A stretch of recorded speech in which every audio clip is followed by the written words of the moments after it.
Tamil official நேயர்களுக்கு வணக்கம். சமயத்தில் வந்து காக்கும் தெய்வமாக அன்னை சமயபுரம் மாரியம்மாள் இருக்காங்க. திருச்சியில் கொள்ளிடம் ஆற்றங்கரையின் பக்கத்தில் இந்த திருக்கோவில் அமைஞ்சிருக்கு. மாரியம்மனோட தாய் வீடு இங்கிருந்து 5 கிலோமீட்டர் தள்ளி ஆதி மாரியம்மன் திருக்கோவில் இருக்கு. சமயபுரம் போறவங்க ஆதி மாரியம்மன் கோவிலுக்கும் மறக்காம போய் வணங்கிட்டு வாங்க.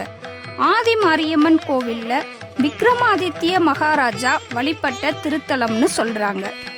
அவ்வளவு சக்தி வாய்ந்த தாயா இருக்காங்க ஆதி மாரியம்மன். அநீதிகளையும் தீமைகளையும் அழித்து தீராத எந்த நோய்களையும் தீர்த்து வைக்கும் ஓர் பரிகார தலமா சமயபுரம் மாரியம்மன் அருள் பாவிக்கிறாங்க. அம்மன் வழிபாட்டில் முதன்மை பெற்று விளங்கும் சிறப்பு சமயபுரம் மாரியம்மன் கோவிலுக்கு உண்டு. இந்த கோவில் எங்க இருக்குன்னு கேட்டீங்கன்னா, சென்னை தேசிய நெடுஞ்சாலையில திருச்சியிலிருந்து சுமார் 15 கிலோமீட்டர் தொலைவில் அமைஞ்சிருக்கு. மகாவிஷ்ணுவின் தசாவதாரம் கிருஷ்ணர் அவதாரம் எவ்வளவு முக்கியமானதோ, அந்த முக்கிய அவதாரத்தில் தேவகியின் குழந்தையாக கிருஷ்ணனும் யசோதையின் குழந்தையாக மாயாதேவியும் பிறக்கின்றனர். அவ்விரு குழந்தைகளும் இறைவனின் எண்ணத்தால் இடமாற்றம் செய்யப்படுகின்றனர். இதனை கம்சன் அறிந்து கொண்டாலும் குழந்தைகள் இடமாற்றம் செய்யப்பட்டிருப்பதை அவனால கண்டுபிடிக்க முடியல. குழந்தையை கொல்ல துணிந்த கம்சன் தேவகியின் அறைக்கு சென்று குழந்தையை தூக்க முற்படுகிறான். ஆனா அருகில் நெருங்க முடியாதபடி அந்த குழந்தை தன்னோட உண்மையான அவதாரத்தை காட்டி நின்றதும் அன்னையோட அற்புத தோற்றத்தை கண்ட கம்சன் பின் சூரசம்காரம் பண்ணப்படுகிறான். மகா சக்தியாக தோன்றிய அம்மன் தனது 8 கரங்களிலும் எண்ணற்ற ஆயுதங்களை தாங்கி இவ்வுலகை காக்க அவதரித்து நிற்கிறாங்க. இந்த தேவியே மகாமாரி என்றும் மகாமாயி என்றும் மாரியம்மன்னும் எல்லாராலையும் வணங்கப்படுற சமயபுரம் மாரியம்மன். சமயபுரம் மாரியம்மனுக்கு இன்னொரு தல வரலாறும் சொல்றாங்க. ஸ்ரீரங்கநாதரோட தங்கை மாரியம்மன் ஸ்ரீரங்கத்துல வைஷ்ணவி தேவியாக இருந்தாங்க. சிவந்த கண்கள், கோரை பற்கள் அப்படின்னு ஆக்ரோஷத்தின் உச்சமா இருந்ததுனால அப்ப இருந்த ஜியர் சுவாமிகள் கோவிலை விட்டு கொஞ்ச தூரம் தள்ளி வைஷ்ணவி அம்மனை பிரதிஷ்டை செய்ய சொல்லியிருக்காங்க. சரின்னு அவரோட வார்த்தைக்கு இணங்கி 4 பணியாளர்கள் வடக்கு திசை நோக்கி வைஷ்ணவி அம்மனை எடுத்துக்கொண்டு கண்ணனூர்ல இருந்து ஒரு ஓலை கொட்டகை ஒன்றுல வேப்ப மரங்கள் அடர்ந்து காணப்பட்ட அந்த பகுதியில வைஷ்ணவி சிலையை வைத்து விட்டு சற்று நேரம் ஓய்வெடுத்து விட்டுட்டு வைஷ்ணவி அம்மனை சிலையை தூக்க முயல அவங்களால தூக்க முடியல. அந்த நேரத்துல அசரீரியா ஒரு குரல் ஒலித்தது. தான் இங்கேயே இருப்பதாக அந்த குரல் ஒலிக்க அங்கேயே வைஷ்ணவி அம்மனை வைத்துவிட்டு சென்று விட்டார்கள். வேப்ப மரங்கள் அடர்ந்த அந்த இடமே இப்பொழுது உள்ள சமயபுரம். அம்மன் திருக்கோவில் கிபி 1706 முதல் 1732 வரை திருச்சி பகுதியை ஆண்ட விஜயரங்க சொக்கநாதர் அவங்களால கட்டப்பட்டிருக்கு. அம்மனை வழிபட்டு யுத்தம் செய்ய புறப்பட்ட போது வெற்றி பெற்றால் ஒரு கோவிலை கட்டுவதா விஜய மன்னர் வேண்டுகிறாரு.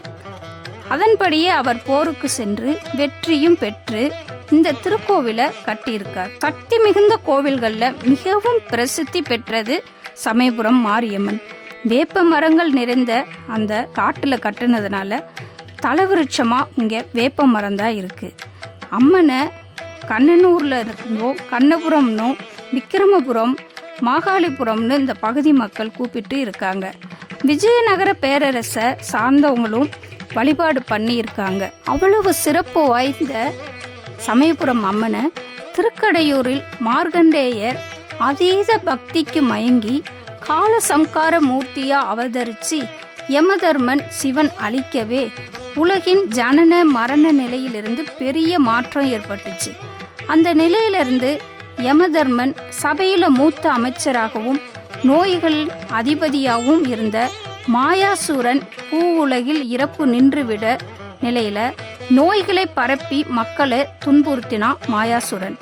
அதர்மம் அழிந்து தர்மம் தலைத்தோங்கிய மும்மூர்த்திகளின் வேண்டுகோளுக்கு இணங்கி மாயாசூரனை அவனது சகோதரர்களையும் வதம் செய்து அவர்களது தலையை ஒட்டியானமா அணிந்து நோய்களின் கொடுமையிலிருந்து மக்களை காப்பாற்றிய சிறப்புமிக்க மாரியம்மன் மகாமாரியம்மன் சமயபுரத்தம்மாள். இன்னைக்கும் நம்ம கோவில் சென்றோம்னா கருவறையில் உள்ள அம்மன் வலது பொற்பாதத்தில் மாயாசூரனோட தலைமையை காலில் அழுத்தி இருக்கிறத நம்ம பார்க்க முடியும். இதன் மூலம் தீராத நோய்களை தீர்க்கிற பரிகார ஸ்தலமாக கூட சமயபுரம் விளங்குது. தற்போது வர கருவறையை சுற்றிய பிரகாரம் காணப்பட்டாலும் இப்பிரகாரத்தில் விமானத்தின் அதிர்ஷ்டான பகுதியில் தொட்டி போன்று அமைக்கப்பட்டு அதில் நீர் நிரப்பப்பட்டுள்ளது. இந்த நீர் ஏன் நிரப்பப்பட்டு இருக்குன்னு கேட்டிங்கன்னா, அம்பாள் கருவறையில் குளிர்ச்சியாக இருப்பதற்காகவும் அம்பாளோட உக்கிரத்தை தணிக்கிறதுக்காகவும் இந்த முறை இப்போவும் மேற்கொள்ளப்பட்டு வருது. மற்ற கோவில்களை விட இங்கே மாறுபட்ட வடிவத்தில் அம்பாள் காட்சி தராங்க. மூலவரின் திருவுருவம் மரத்தால் ஆனதுனால அதன் மேல் சுதை வேலைப்பாடுகள் கொல்லப்பட்டிருக்கு. புதுமையான ஒன்றாகும். தங்க ஜடா மகுடம் மற்றும் குங்கும மேனி நிறத்தில் நெற்றியில் அழகிய வரைப்பட்டைகள் மின்ன, கண்களில் அருளொளி வீச, வைர கம்மல்களுடனும் மூக்குத்தியுடனும் பக்தர்களுக்கு காட்சியளிக்கிறாங்க அம்மன் மாரியம்மன். ஆதிசக்தியான அம்மன் தனது 8 கைகளின் இடப்புறமா கபாலம், மணி, வில், பாசம், வலப்புறமா கத்தி, சூலம், அம்பு மற்றும் உடுக்கைய தன்னோட கைகளில் ஆயுதங்களா தாங்கி இடது காலை மடக்கி வைத்து வலது காலை தொங்கவிட்ட நிலையில சுகாசனத்தில் அமர்ந்து பக்தர்கள் குறையை நீக்கி அருள்மிகு மாரியம்மன் காட்சி தராங்க. அம்மனுக்கு வேண்டிக்கிட்டு நம்ம தான் விரதம் இருப்போம். ஆனால் அம்மன் ஊர் மக்கள் நலனுக்காக பச்சை பட்டினி விரதம் மேற்கொள்ளும் 28 நாளும் நெய்வேத்தியம் இல்லாமல் இருக்காங்க. இந்த காலத்தில் மாரியம்மனுக்கு இளநீர், கரும்புச்சாறு, துள்ளு மாவு இவை மட்டும்தான் படைக்கப்படும். பூச்சொரிதல் விழா நடைபெறும் நாட்களில் ஞாயிற்றுக்கிழமைகளில் பல்வேறு பகுதிகளிலிருந்தோ வெளியூர்லேருந்து ஊர்களிலிருந்தோ மக்கள் அலங்கரிக்கப்பட்ட வாகனத்தில் அம்மனை எழுந்தருளி செய்து பூத்தட்டுகளையும் பூக்கூடைகளையும் ஏந்தி ஊர்வலமாக வந்து பூக்களை சாத்தி வழிபடுறாங்க மாரியம்மன். பங்குனி மாத கடைசி ஞாயிற்றுக்கிழமையில சித்திரை தேர் திருவிழாவும் கொண்டாடப்பட்டு கொடியேற்றத்தோட சித்திரை முதல் செவ்வாய்க்கிழமை சித்திரை பெருந்தேர் திருவிழா இங்கே நடைபெறுது. பச்சை பட்டினி விரதம் பூர்ணமடைந்தவுடன் சிவபெருமானிடம் உள்ள சர்வ சக்தியையும் பெற்று படைத்தல், காத்தல், அழித்தல், மறைத்தல் இது போன்ற அனைத்து செயல்களையும் அம்மன் மாரியம்மன் அருள் புரிந்து வருவது இந்த கோவிலோட தனி சிறப்பாக கூறப்படுது. சித்திரை திருவிழாவின் முக்கிய நிகழ்வா தேரோட்டமும் இங்கே நடைபெறும். இந்த நாளில் வெளி மாநிலங்கள் வெளியூர்கள்ல இருந்து பக்தர்கள் திரளா வந்து அம்மனை வேண்டிக்கிட்டு தேரை படம் பிடிச்சு இழுக்கிறாங்க. தீச்சட்டி ஏந்தியும் அக்னி சட்டி ஏந்தியும் அழகு குத்தியும் நிறைய பேர் வந்து அம்மனை வழிபடுறாங்க. வைகாசி மாதத்தில் 15 நாட்கள் பஞ்ச பரிகார திருவிழா நடைபெறுகிறது. ஆடி மாதத்தில் ஆடிப்பூர திருவிழா அம்மனுக்கு இங்கு வெகு விமர்சையா கொண்டாடுறாங்க. ஆவணி மாதத்திலையும் 4 ஞாயிற்றுக்கிழமைகளிலும் யானை, தங்க மக்கள் தங்களோட வேண்டுதல் நிறைவேற அமாவாசை நாள்களில் சமயபுரம் மாரியம்மன் கோவிலில் தங்கி மறுநாள் காலை வழிபட்டு சென்றால் அவங்க நினைத்த காரியம் அனைத்தும் நிறைவேறும் அப்படிங்கிற நம்பிக்கை பக்தர்கள் மத்தியில் இன்றும் காணப்படுது. இந்த கோவிலில் அமாவாசை நாள் என்று தங்கி வழிபடும் பக்தர்களின் எண்ணிக்கை அதிக அளவில் இருக்காங்க.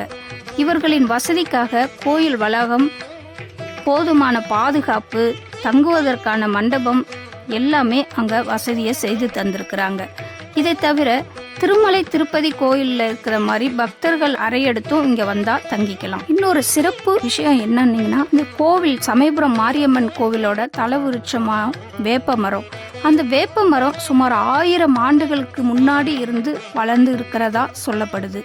திருக்காப்பு விண்ணப்ப சீட்டை விண்ணப்பிக்கும் முதன்மை இடமாகவும் இந்த இடம்தான் திகழ்கிறது. பச்சை பட்டினி விரதம் மூலமா உலக நன்மைக்காகவும் தன்னை நம்பி வரும் பக்தர்களுக்கு எந்த விதமான தீவினையும் அணுகாம சகல சௌபாகியங்களும் கிடைக்கும் ஒரு தாயா 28 நாட்கள் விரதம் இருந்து மக்களை காக்கிற ஒரு தாயா சமயபுரம் மாரியம்மன் 1000 கண்ணுடையால் திகழ்கிறாங்க. அம்மை பார்த்தவங்க இங்க வந்து தங்கி அம்பாளை வேண்டிக்கிட்டு இங்க விரதம் இருக்கிறாங்க. அம்மை நோய் கண்டவங்க இங்க வந்து தங்கி அம்மனுக்கு வேண்டிக்கிட்டு தெளிக்கிற அந்த தீர்த்தத்தின் மூலமா நோய்கள் நீங்கி பரிபூர்ண சுகமடைஞ்சு இங்கேருந்து போகிறாங்க. எந்த விதமான தீய நோய்கள் எந்த நோயாக இருந்தாலும் அணுகாமல் காக்கிற ஒரு தாயாக சமயபுரம் மாரியம்மன் இருக்காங்க.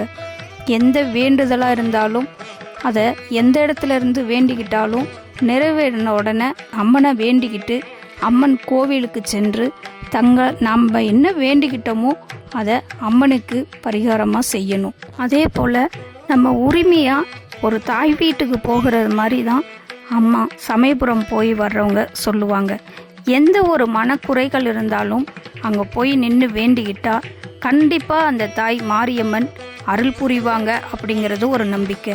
குழந்தை வரம் இல்லாதவங்க, வேலைவாய்ப்பு இல்லாதவங்க, திருமண தடைகள், நோய் அதிகமாக இருக்குது, எங்கெங்கேயோ போய் காமிக்கிறோம் ஆனால் தீரவே இல்லை அப்படின்னு வேண்டிக்கிட்டு நிறைய பேர் வந்து பயனடைஞ்சு போகிறாங்க.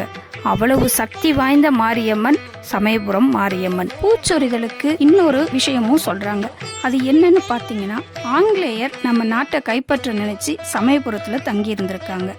பிரெஞ்சு படை வீரர்கள் திருச்சியில் ஸ்ரீரங்கத்தில் தங்கி இருந்திருக்கிறாங்க. சமயபுரத்தில் ஆங்கிலேயர் தங்கி இருந்தப்ப தளபதி ஜின்ஜின் தலைமையில் படை வீரர்கள் ஆயுதங்களோட தங்கி இருக்காங்க. ஊர் மக்கள் யாரும் வெளியே வரக்கூடாதுன்னு கட்டுப்பாடுகளையும் போட்டு இருக்காங்க. ஆயுதங்களை பாதுகாக்கவும் ஜின்ஜின் இரவு கண்விழித்து ஆயுத கிடங்க பாதுகாத்தார்.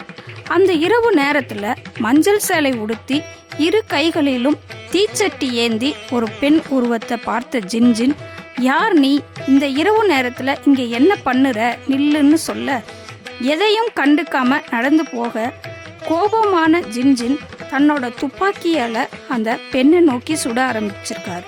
அந்த இடத்துல ஜின்ஜின் அதிசயமாக பார்க்குறாரு.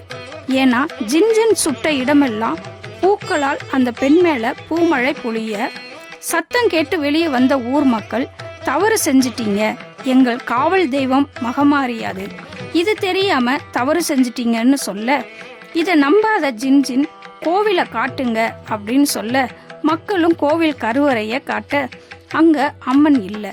கொஞ்ச நேரத்துல பேரொளி வெளிச்சம் ஏற்பட்டு கருவறையை நிரப்ப அங்க மாரியம்மன் தோன்றி ஊர் மக்களை காக்கும் காவல் தெய்வத்தை வணங்க. ஆனா ஜின்ஜின் வணங்காம இருக்க தாயின் கோபம் ஜின்ஜினோட கண் பார்வை பறி போயிடுச்சு. உடனே ஊர் மக்கள் அம்மன் கிட்ட மன்னிப்பு கேளுங்கன்னு சொல்ல ஜின்ஜின்னும் தன் தவறை உணர்ந்து மன்னிப்பு கேட்கிறாரு. 3 நாட்களுக்கு பின் ஜின்ஜினுக்கு கண் பார்வை கிடைச்சிருச்சு. அந்த கோபம் நீங்கவும் பூச்சொரிதல் விழா நடக்கிறதா சொல்றாங்க. இன்னொரு விஷயமா என்ன சொல்றாங்கன்னா, பச்சை பட்டினி விரதம் உலகில் உள்ள தன்னோட குழந்தைங்க நல்லா இருக்கணும்னு தாயுள்ளத்தோட அம்மன் விரதம் இருக்கிறாங்க. விரதம் முடிஞ்சு அம்மன் குளிர்ச்சி அடைவே பூச்சொரிதல் விழா மிகவும் கோலாகலமாக கொண்டாடப்படுதுன்னு சொல்றாங்க. சித்திரையில தன் தாய் வீடான கண்ணனூர் ஆதி மாரியம்மன் வீட்டுக்கு போவாங்க. தாய் வீட்டுக்கு போகிறப்ப அம்மன் முகம் அவ்வளவு பிரகாசமாகவும் சந்தோஷமாகவும் காணப்படுவதா ஊர் மக்கள் சொல்றாங்க. ஊர் மக்களும் தங்களால் முடிந்த சீர்வரிசையெல்லாம் கொடுத்து அம்மனை வரவேற்பாங்களாம். மறுநாள் சமயபுரம் கிளம்பும் போது அம்மன் முகம் வாடி சோகமா காட்சி அளிப்பாங்களாம். முகம் வாடி கிளம்பும் தன்னோட தங்கைக்கு அண்ணன் ஸ்ரீரங்கநாதர் சீர் கொடுத்து அனுப்புவாங்களாம். மீண்டும் அம்மனுக்கு பிரகாசமான தன்னோட ஊரான சமயபுரம் வருவாங்களாம். குழந்தை வரம் வேண்டியும் பிணிகள் நீங்கவும் நீதி காக்கும் தாயாகவும் திருமண தடைகள் நீங்கவும் நோய் அம்மை போன்ற பிரச்சனைகள் நீங்கவும் இங்க வர்றதா சொல்றாங்க. நினைச்சதை நிறைவேற்றும் ஒரு தாயா சமயபுரம் மாரியம்மன் சமயபுரத்துல அருள் பாலிக்கிறாங்க.